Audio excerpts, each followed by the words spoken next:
গয়ার এই পবিত্র কুণ্ডেই নাকি সীতামাতা এমন এক অলৌকিক ঘটনা ঘটিয়েছিলেন যার সাক্ষী ছিলেন স্বয়ং রাজা দশরথ।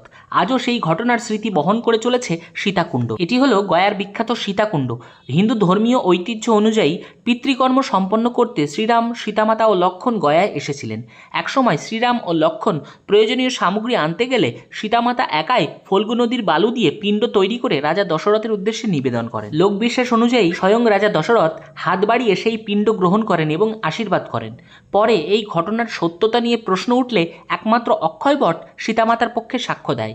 এই কাহিনী গয়ার ধর্মীয় ঐতিহ্যের অন্যতম গুরুত্বপূর্ণ অংশ। ঠিক যে জায়গাটিতে সীতামাতা দশরথজির পিণ্ডদান করেছিলেন সেখানে দশরথজির হাতের একটি প্রতীক রাখা রয়েছে যে তিনি হাত বাড়িয়ে সেই পিণ্ডটি গ্রহণ করছেন। আজও বহু ভক্ত এখানে পবিত্র স্নান করেন, প্রার্থনা করেন এবং পিণ্ডদান উপলক্ষে এই তীর্থে আসেন। চারপাশের শান্ত পরিবেশ আর শতাব্দী প্রাচীন ঐতিহ্য এই স্থানকে আরও বিশেষ করে তুলেছে। অসংখ্য ভক্ত সীতাকুণ্ডে এসে প্রণাম করেন, পিণ্ডদান করেন এবং এই ঐতিহাসিক ঘটনার স্মরণ করেন। গয়ায় এলে বিষ্ণুপদ মন্দিরের পাশাপাশি অবশ্যই সীতাকুণ্ড দর্শন করবেন।